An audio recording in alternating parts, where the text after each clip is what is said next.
Hello, and thank you for joining us on this webinar. My name is David, and I'm pleased to be joined by Matthew Taylor, co-founder of Common Ground, and Sam Medlicott, Common Ground's head of paid media.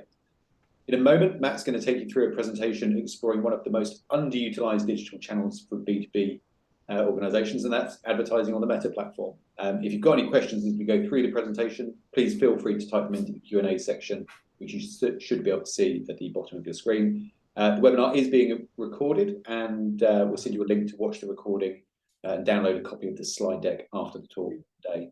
Matt, I know that you've got a ton of stuff to cover, so I'll hand over to you. I do indeed, as always. Thank you for the introduction, David, and thank you for everyone for joining. As David mentioned, we're here to discuss B2B lead gen, specifically with Meta Ads, which for those of you, not many people actually call it Meta Ads, but it does encompass, obviously, Facebook and Instagram. What we're going to cover, and you'll notice I'm talking quickly already because there's quite a lot to cover, is a really quick introduction to me and Sam, of course. When and why to use Meta Ads, offer design and ad structure, choosing the correct objectives, effective targeting to reach your audience, what to test for better results and the required budgets. And then we can do some Q&A at the end. Hopefully I'll be able to get through everything nice and promptly, and there'll be time for that as well. So launching straight in, who am I and why you should listen? So as David mentioned, I am the co-founder of Common Ground. I've been doing digital marketing for over 14 years, rapidly approaching 15 years. We've worked with hundreds of clients. We've managed thousands, hundreds of thousands, millions of pounds worth of budget across lots of ad channels. And ultimately, as an agency, we're specialists in driving sales and leads for our clients using both SEO and PPC. And what we're trying to always do is make the complex simple, and hopefully that will be what I'm doing today as well.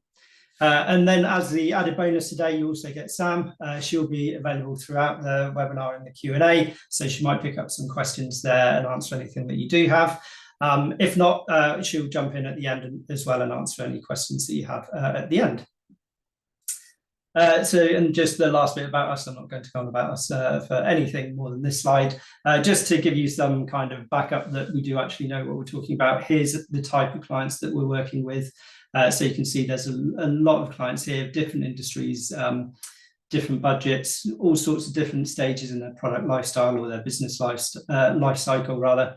And so you can see here we have broad experience, and we always bring that to whatever project that we're working on. So getting kind of straight into it. So when and why to use Meta Ads for B2B lead gen. Essentially the hardest thing and why traditionally we've always it's been a bit harder to convince clients to use Meta Ads for B2B things is ultimately it's the targeting that has always been the most difficult part with Facebook and Instagram ads. The ability to show an offer, the ability to kind of reach people at the right time has always been good. So it's really the audience that's been the difficulty there. So moving on from there, the three elements of an effective ad campaigns, obviously you have the audience there. You also have the offer. Having the right offer is another part of it, and reaching people at the right time.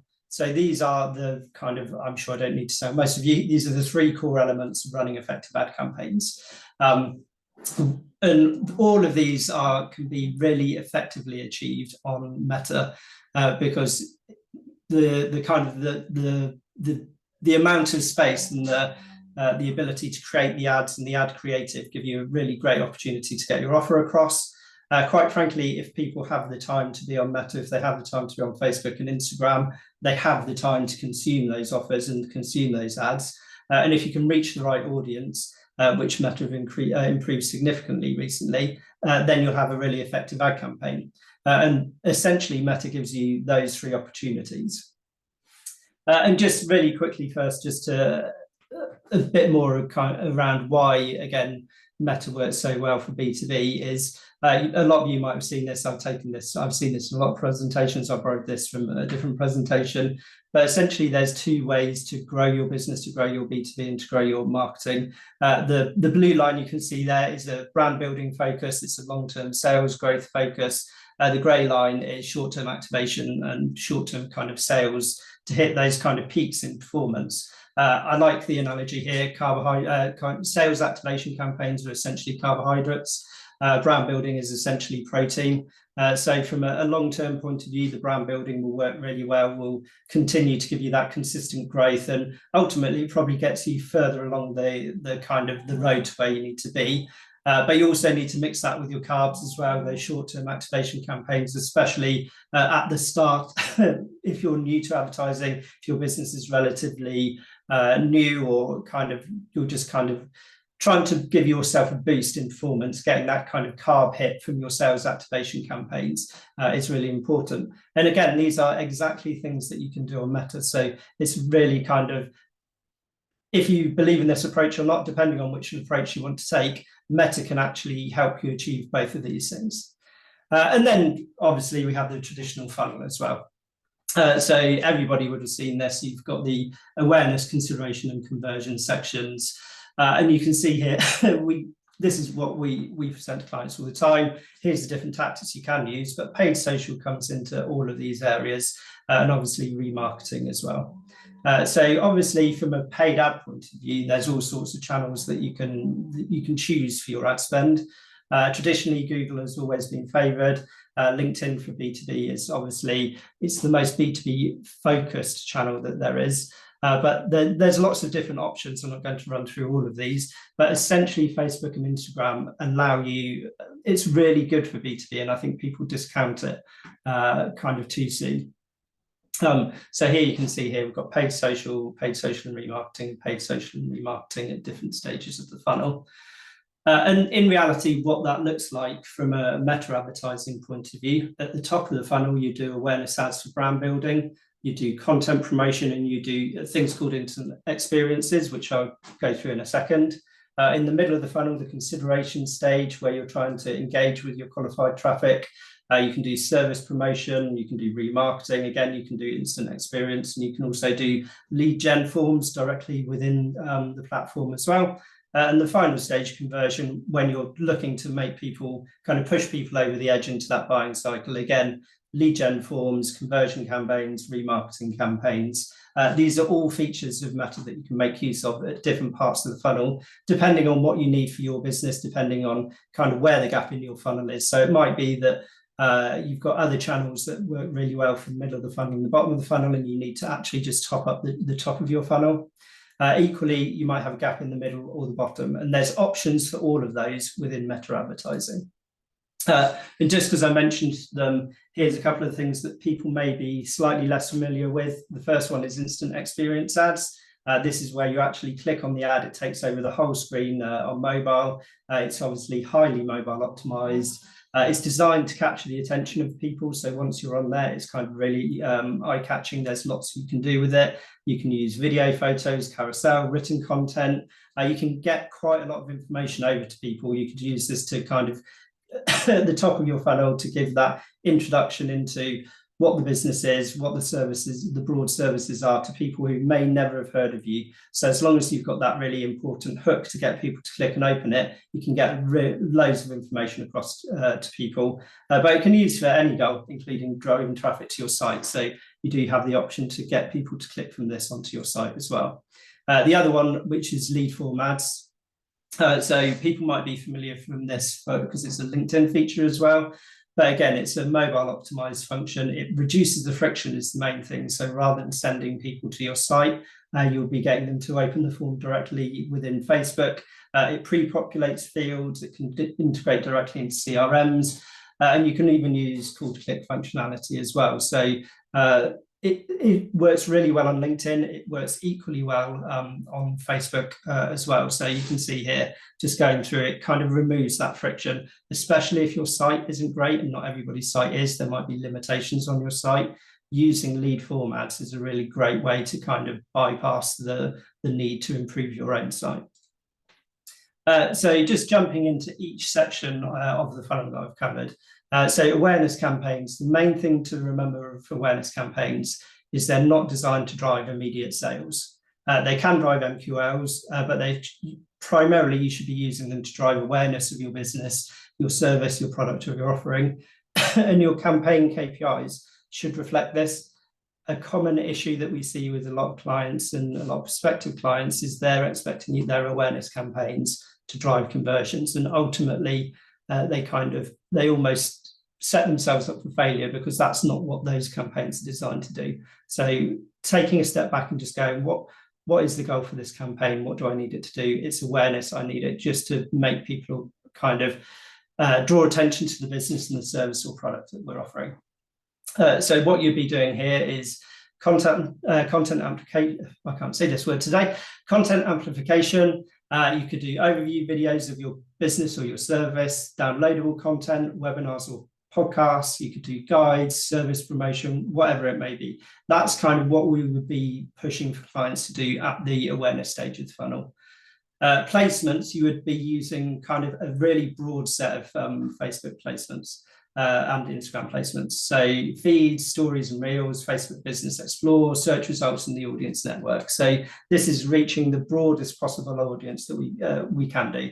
Ad creative wise, use instant experiences, top level service messaging, industry specific messaging. If you have very specific industries that you want to get in front of, you can do that with Facebook and Instagram, and it's a really good way to have your industry specific messaging in front of the right people. And then landing these people, send them to your homepage, your top level service page, gated downloads. Obviously, you've got the instant experience, event sign up pages, blogs or resources. So this is fueling the top of your funnel, getting people to your resources, getting people to understand who you are. So you build that brand recognition. The next stage, consideration, it's targeting people who are actively in the market for your service and product, but they're assessing their different providers or different options at the moment. These can lead directly to sales, but better user driving actions like booking demos, callbacks, signing up for free accounts, downloading product or services guide. So at this stage, what you should be pushing is, again, content amplification, your offer amplification as well. We'll come to offers in a bit.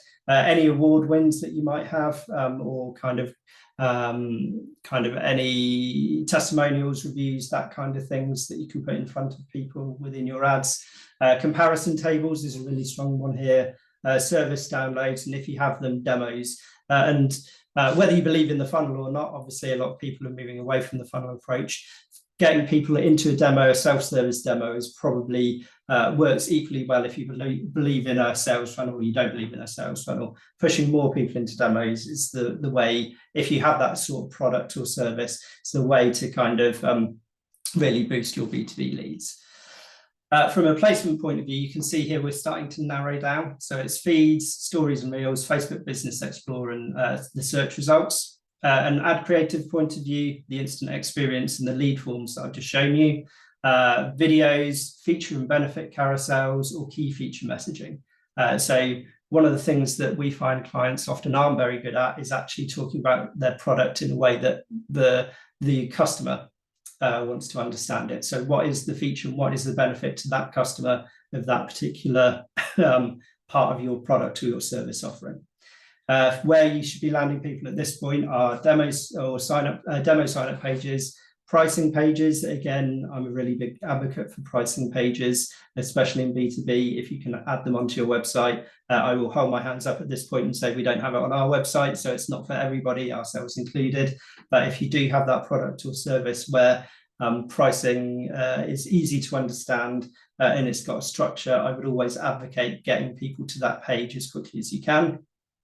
Obviously, specific service pages, comparison pages, feature summaries, or offer pages. So at this point, the advertising should be focusing around specific services, specific offers, or specific features of your product or service. And at the bottom of the funnel, conversion. Obviously, this is where you're looking to drive sales or sales qualified leads. Use offers at this point. Primarily, if you can make them time limited in some way, that can really help.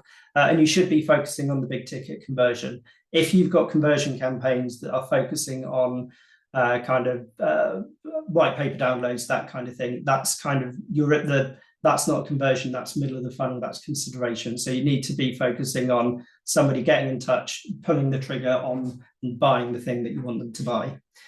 So you can see here, these 4 columns are now, or 4 boxes are looking really sparse now. So you have, what you should be doing is your offer, hopefully a time sensitive one, in case studies. So anybody who already knows about you, They might already know your offer. Another really good thing to put in front of people is case studies, testimonials, build that trust, build that kind of give them those buying signals, make it give them that confidence that they know other people have purchased and other people have done well from having this product or service. Again, the placements have really narrowed down. So we're looking at feeds, Facebook Business Explorer and the search results, ad creatives. Again, the lead forms are really good here. You might have a slightly different lead form higher in the funnel. At this point, it's kind of a bottom of the funnel lead form that you can add directly in Facebook still. Video testimonials are probably the strongest sort of testimonial that you can offer people at this point. Certainly if it's their own words, maybe some kind of interview, that kind of thing, or an offer carousel. So if you've got multiple offers or an offer with multiple parts to it, here's a really great chance to get that in front of people. And where you should be landing people at this point, ideally bespoke landing pages. So it'd be sales and offers pages, pricing pages, sign-up pages, case studies or credentials, and all of these should be specific landing pages that you build specifically for different audiences or different ad campaigns that you have running on Meta at the time. So that's kind of the general kind of why to use it. Really quickly, and I'm not going to go into this in a lot of detail, is just making sure you have the right offer and the ads provoke an action. So it's really important, and it's often overlooked thing, is how you kind of explain your offer to people can have a huge impact in the quality of your advertising, not just on Meta, but any ad network, or indeed kind of organic traffic as well. So you may have already have seen this, but from a value equation, which is how we look at offers, we're looking to create the most valuable offer we can. So that's made up of what your dream outcome is, your perceived likelihood of that achievement, the time delay, and the effort sacrifice. So this is where you're kind of selling the real positives. And this is the kind of how much effort does someone need to put in order to achieve that. And you need to balance this equation and make it as attractive as you possibly can. So the easiest one to use, I know it's not a B2B one, but is 6-pack abs. So a lot of people want them, but not everybody has them. So if you were to have an offer which is, I can get you 6-pack abs, there's a 10 to 20% chance you're going to do that, because that is what the percentage of people who actually have them is. It usually takes people 1 to 2 years, and you have to have a strict diet and daily gym and exercise and all of that kind of thing. From my point of view, that is not an attractive offer. Everybody knows that's how you get 6-pack abs. It kind of obviously works for the gym, kind of gyms in general, but in reality, that's not the most attractive I could make that offer. Looking at it in a slightly different way, and this is essentially the most valuable offer you can find, I can guarantee you 6-pack abs. It's going to take you a month and you don't need to go to the gym. Essentially, if you want 6-pack abs, I'm imagining everybody would sign up for this offer over the other offer. And it's why people sign up for Uber over taxi companies. And it's why kind of cosmetic surgery is kind of a really popular thing, and advertising works really well with it. And it's why even within cosmetic surgery, people go to Turkey, because you get exactly everything the same, but it's cheaper, or you supposedly get everything the same and it's cheaper. So one of the things that I would encourage you to do is make sure that your offer is explained in a higher, it's a valuable offer to somebody. If you haven't gone through this exercise, I'd very strongly recommend it to you. A lot of you might not have the ability to put an offer in place or kind of make changes, but it's how you explain it to people in the easiest possible terms, and make sure you're talking to them and kind of objection handling at the different points if there's things here that you can't impact. The other thing to say is elements of effective ads, especially on Facebook and Instagram, because there is a lot of ad real estate you can make use of. So every ad needs a hook. This is to get people's attention. You then agitate, or you state your argument. Basically, what does your product or service solve from a B2B point of view that needs solving? What's keeping people awake at night? What is somebody kind of sat there going, I wish somebody could solve this for me, and there is value if somebody solves this for me. You then, within your ad, you present your solution and you build your case and why your solution will solve that issue, and what the issue is that you've just explained. And then the final thing is your call to action. This is where you pitch your offer. So whatever it may be, free demo, 6 months free, whatever that is. So looking at it, the hook is the most important. The most important part is actually the first sentence. You need to get someone to stop scrolling, and you have a fraction of a second to do that. So your hook needs to be really kind of eye-catching, could be controversial, it could be data-backed, anything like that. Most of your ad will actually be going through these bits, the agitation and solution stages. And it's kind of your ability to give proof that and present your suggested solution to people. And then you have your clear call to action at the end. So always make sure you have that call to action. What does somebody need to do? And make that seem as simple as possible for somebody. So going back to the offer, if your thing is, go to our website, download this, open this, copy this, send this back to us by email. That's a high barrier to entry. Make it a really low barrier to entry. And this is where the lead forms can come in as well. Simply fill in this lead form and we'll do the rest for you.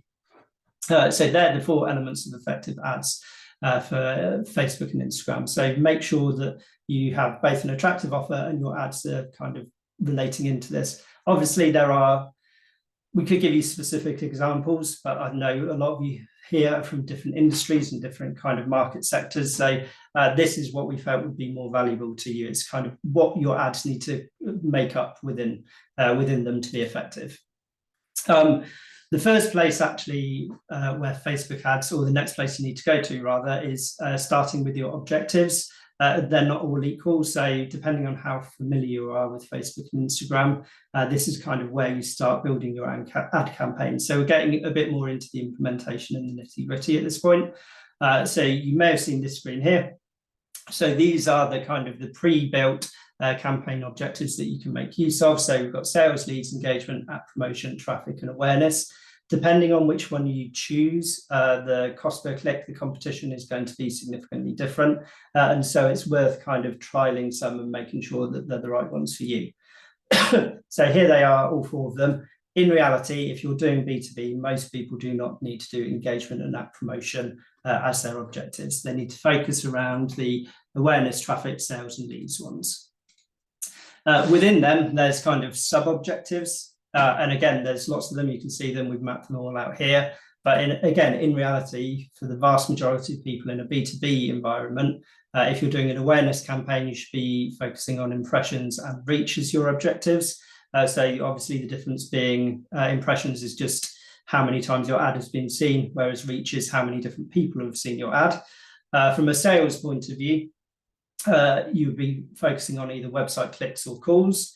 From a lead point of view, if that's your goal, it would be, again, website traffic, sending people there, it would be calls, or it would be instant forms. And then from a traffic one, you can either do website or you can do calls at that point as well. So they're the objectives that you should be selecting when you're going through and creating your campaigns. And the big one, which is how to reach the right audience. So moving on from that, once you've created those objectives, you're then into defining your audience. Quite frankly, as I said at the start, the hardest thing to do on Meta from a B2B point of view is find that audience. It's really easy on Google because you have it's intent-based keywords is what you're looking for. Most people can select a keyword that they know that their audience are going to be searching for. On LinkedIn, it's the most in-depth work-based targeting options that there is. It's kind of got jobs, size, business type, industry, location, all of those things. Meta has B2B targeting options, and I'm going to show you what they are in a moment, but it's always been more about matching them to your buyer persona. So again, another step that you need to have gone through, and hopefully everybody has at this point, is understand who their buyer persona is and what's going to motivate each of those buyer personas in order to make a purchase.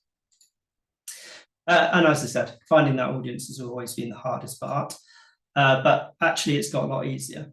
So once you're into the audience creation options, you actually have 3. So the traditional one, which is base, it's literally you going into the platform and going, this person will live in this country, be this age, they're interested in this, all of those kind of custom things that you can go through and just pick to match your buyer personas. The next one, custom. This one relies on the Facebook pixel, and essentially this is where you create your own custom audiences based on either behavior on your website, It could be email lists that you upload, or it can be engagement with your with ads that you've already put out. And the final one is lookalike audiences. So this is creating brand new audiences whose demographic and psychographic makeup look like your existing audiences. So if you know you've got an audience that already converts, you can get Facebook and Instagram to recreate that audience and find people who match those kind of interests and age and demographic information. So from a base audience building, it's actually based on layers, and this is how we approach it. This is the traditional one, and I'm going to show you kind of the enhanced version that Facebook released last year in August. So the core demographics at the top would be location, age, gender, the basic ones. You would then supplement that with behaviors and interests or supplementary demographics. So typically for B2B, this might be job title, industry, employer, education. Interests might be things like software engineering, business intelligence, business development. It depends what you're selling and who you're trying to target. And then the kind of the best behaviors traditionally have been things like business page admins, small business owners, retail page admins, travel and tourism page admins. And then you layer that, you combine all of those, and then you layer that with exclusions, which again could fall into any of these things. So it's always best to have those 3 layers within all of your targeting. The good news is actually Facebook and Instagram have really dramatically improved the ability to target from the B2B point of view, because they've released some new demographics and new behaviors. So you now have IT decision makers, business decision makers based on titles and interest, and business decision makers. These all sound really familiar, really similar, and they are to a certain extent. So there's obviously IT decision makers sits out on its own. You actually also, within business decision maker and titles and interests, that actually includes people who are focused on engineering, IT, operations, HR, strategy or marketing, and that's based on their job titles. So you kind of IT overlaps there, and then the business decision makers here as well. Again, you will probably pick up a couple of those 2 kind of segments above within that one, but business decision makers is the broadest of all of those categories. And this is based on kind of job titles and interests and that kind of thing. Facebook and Instagram don't actually tell you what those are, but it's the information that they hold. You would then combine that with interests based on kind of what market you're trying to target. And then you can also use behaviors as well. So you can have new active businesses for 6, 12 or 24 months. So these are businesses that have started up and added themselves to Facebook in that time. Or equally, you can have people who are new into a job as well. So if you want a IT decision maker who's only just started their job and have within a business that might be 24 months old or less than 24 months old, you've kind of got a really great option there to target those people. Ultimately, advertising is about getting in front of decision makers. Facebook have made it significantly easier to do that with their new targeting options. So the next part of this is custom audience options. So this is the second targeting options that you have. And there's 3 ways to do it. You can do it with a customer file, you can do it website traffic, and you can do it with engagement. Customer file, you can upload files. Essentially, you need to match a certain number of email addresses with your uploaded file in order to run the ads. But you could upload things like customers, marketing qualified leads, inactive customers, anything like that. And Facebook will allow you to create that audience. The middle one, website traffic, my personal favorite one. So it's creating a list of people who visited your website and performed a specific action, looked at a specific page, or acted in a specific way. So people who have opened a service page and haven't inquired, people who've opened a form but then haven't filled it in, all of those things that you can actually use to create a specific audience target. And the final one, which should only be used in certain use cases, is engagement. So you can create lists of people who've engaged with your content on Meta, but it should be used cautiously and mainly focusing on the form engagement, and I'll come to that in a second. But you can see here the website traffic one, as I said earlier, requires the Facebook pixel to be deployed onto your site, or the things like the conversion API as well. So how to maximize your customer file audience performance. So this, again, it allows you to leverage your existing databases. The good options for this are Put in your existing customers. If you're doing upsells, you want to create, you want to make them aware of new products or services. If you've got lapsed customers, you can do reactivation campaigns. You can just upload all of them and it will target them. You can do prospects part way through the funnel at any stage. So if you want to reinforce people who have downloaded a white paper at the top of your funnel, you've maybe not seen them come back to the site at all, you haven't been able to get in contact with them any other way, you can put Facebook ads in front of them. Prospects who've gone quiet, said to keep in touch. You've got lost leads or lost customers targeting renewal dates. So if you know that you've lost a customer but in 6 months' time or 12 months' time, they're going to be reevaluating, you can get your ads in front of them 3 or 4 months down the line. You can just create that list and populate everybody in there and just kind of go back to those people and make sure that they're still thinking of you when they're looking. They might be at that point going, oh, you know, how's performance of my new supplier? And they might go, actually, it's not as great as I thought it was going to be. I really like these other people, back when we were talking about it. So that's just prompted me to go back and have that conversation with them. The only limitation here is list size. You do need a certain size of list in order to run these ads. And the main drawback here is a lot of people might have signed up for Facebook with their personal email address rather than work email address. So there might be some you might need to put relatively large lists in there to be able to activate this kind of targeting option.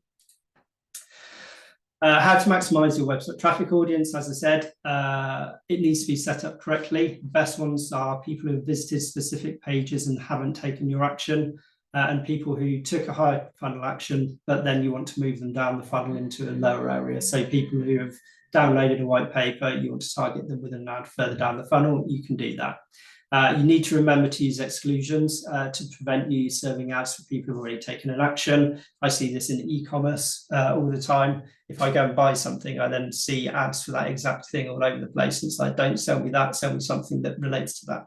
And you can do exactly the same. So it might be, if somebody's made an inquiry about one service, maybe let's promote another service to them. And then maximizing your engagement audience. There's only 3 worthwhile use cases of engagement audience from a B2B point of view. And that's people who are engaged if you're using lead ads to push your content. So if they've engaged with the the content that you're promoting, you can then use that to target them with other things further down the funnel. The next one, probably one of the best ones, is someone who's opened your lead form and didn't submit it. So there will be a reason why someone clicked on your ad and opened that lead form. It might be time, it might be the lead form was too difficult to do on their mobile as opposed to having it on a desktop, for example. So use that as an opportunity to market to them again. And the final one is someone who's submitted a lead form and you want to serve them lower funnel content. So again, if they've submitted a lead form at the consideration, or they've gone for a demo or that kind of thing at the consideration stage, they've engaged with that lead form, target them lower down the funnel as well. And those are literally the only 3 that you should be doing with the engagement audiences. All the rest is just a waste of your money, your time and your budget. And the final one is lookalike audiences. So lookalike audience is exactly what they sound like. It's an existing audience, and then Facebook and Instagram will try and match it based on the information that they know about somebody. And it's just looking to make a parallel audience that you already know works. You can create a lookalike audience from any existing Facebook audience that you've already created. It can be even down to the things where you're making your core campaigns and you're just entering in all of the information. But in reality, you should be using lookalike audiences for users who convert and audiences who convert. There's no point in getting more expanding your reach to people that don't convert. That's just throwing budget. That's throwing good money after bad, essentially. So making sure that you're using lookalike audiences for users who convert is really the key. And then you can still combine the lookalike audience with interest and demographic targeting for even better performance, to narrow it down even further. And when you're actually doing lookalike audience, if you've never done it before, you actually get the a percentage slider here from 0 to 10%. The closer you are to 0, the closer your audience will match your existing one. The closer you are to 10, the looser it will match that one. So what you'll find is you can broaden your audience massively by doing the kind of the 10%, but in reality, that will drive down your performance KPIs. It will drive down conversion rates because the people you'll be reaching will be less relevant. If you keep it at the top end, we usually use a range of somewhere between 1% and 5%. That's going to give you the kind of the best opportunity, and you can kind of play with this, and you can play at set different levels for different audiences, and just kind of see what works best for you. You might want to start off really kind of closely targeting people who are very close to your current audience, and then as you see the performance, just move it further and further out and see what that does to your conversion rates and your kind of your return on investment. And the final two sections, the first one is what to test for better results. If anyone has seen the business film Glenn Ross, there's a thing in there which is ABC, always be closing. We've changed that to always be testing, say ABT. The things that you should be testing at all times are creatives, your calls to actions, your ad copy, your audiences, your offers, your placement and content combos. So it might be that a certain placement works really well with a certain piece of content, but not with others. And then also testing your location segmentation as well. So you might start off targeting just UK, but then you can make that more and more. You can test going, actually, I'll split that into London and then the rest of the UK. And I might split that into kind of Oxford, Cambridge, and those areas and the rest of the UK. Just changing the segmentation can have a significant impact on performance. And things with around ad copy, you're really looking at the length of the ad copy. So short, medium, and long ads is what we usually run as a starting point for clients. See which ones react better. Creatives, excuse me, usually the kind of the pyramid approach for kind of Facebook creatives is video always works best, then it's carousel ads, and then at the bottom of it is a single static image ad. But again, that's all of these things are industry specific. So we would always advocate trying different things. Then with the creatives, if you've done a long video, why don't you do a short video? Why don't you do a medium video? And all of those things, it's how, as an agency, we're driving kind of the additional gains that we get for clients. Similarly with calls to action, is it kind of sign up now, book a demo, get in contact? People don't like to be sold to, so if you can do something that doesn't sound scary, that will be better. Certainly if it's self-service, so kind of book a demo, or rather than book a demo, rather kind of sign up for a demo or sign up for free access, those kind of things. And then just kind of offers audiences, it's things that we've already been through. The final point here is you need to avoid banner blindness. Update your ads regularly, update your color schemes regularly, put something in there which will draw the attention. If people have seen your ads 15 times, they're going to start losing, they'll stop seeing them basically. So making sure that you're making noticeable changes, not just subtle changes, is also important when you're looking at your creatives as well. And the very final thing to go through is the required budgets. So this is something that we get asked all the time. This is actually from a completely different webinar I did on other advertising options. So quick plug there, go and find it on our website and you can watch that one as a pre-record. But essentially we've gone through what we've put as the suggested minimums to run advertising. So Facebook and Instagram prospecting, which is essentially everything other than remarketing.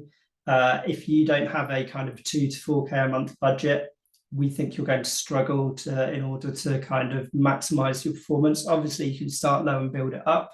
But in reality, you do need a relatively decent budget in order to make the most of this, but you should be looking at the returns. So most people, B2B, they're selling relatively big ticket items. So £2,000 to £4,000 per month should be sensible. You can see how that compares into what we suggest as a kind of Google budgets, where it's kind of, again, remarketing at 500, which is the same for LinkedIn, but anything up to kind of £3,000. And then LinkedIn prospecting, it's around £4,000 a month. But what we typically see is the cost per click is significantly lower on Facebook and Instagram, usually than kind of Google search or certainly LinkedIn prospecting. So you will get more from your budget going for Facebook and Instagram, but you just need to kind of counterbalance that with conversion rates. So that's essentially, if you came to us and said, Matt, what budget do I need? this would be our kind of our ballparks for all of those channels. And that was my incredibly whistle-top tour of B2B Facebook. I got through that a lot quicker, so hopefully I wasn't talking too quickly. And David, I hope there's some questions. Tell you what, man, that was properly impressive. 63 slides in 40 minutes. Well done. I was convinced you weren't going to make it. But no, we have had a load of questions come through, actually. So thank you for sending those through. If anyone's got any others that they'd like to ask and pick the brains of Matt and Sam, great opportunity for you to do so. I think, Sam, if the format is, if I ask the question, we'll assume that you're going to be the first person to answer rather than me just say, Sam, why don't you take this one? And then, Matt, if there's anything you want to add after Sam's answer, then just chip in. Sam, so the first question to you would be, would you prioritise in a campaign, would you prioritise reaching new people in the audience, or would you display your ads to the same person more frequently? For me, it's I would want to reach new people frequently because we want to make sure that we're not just targeting the same people who, if they're not interacting the way we want to, we don't want to keep doing the same thing over and over again. And we don't want to suddenly annoy people by showing them the same ad 10, 20 times. It's more about trying to reach new people with Facebook. Yeah. I have a particular pain point at the moment. Every time I go on YouTube, it's GoDaddy. They're always advertising to me because I bought a domain from them. So it does get pretty tiresome after a while. Yeah, I was hunted by Monday.com for a significant amount of time, as everybody was. I think the only counterpoint to what Sam has just said, and I definitely agree with what Sam just said, is if you've got something where your sales cycle is really long, 6 months plus, or you already know that you need to get kind of 5 to 10 interactions before somebody's at a point where they're willing to purchase and take the next step, that's the only time that I would kind of go reaching the same people over new people. But then you'd want to make sure that you're updating, they're not just seeing the same ad over again, and that is refreshing the content to keep them interested. Exactly. I'll expand on that question then for my own interest. Does Facebook or Instagram, does the Meta platform then provide you statistics on how many exposures someone typically needs before they take an action on an ad? It's not how many you should reach, but you can see in the platform how many times, what the reach rate is. So you can be like, on average, that everyone's seen the ad 2 times or 5 times or 10 or 20.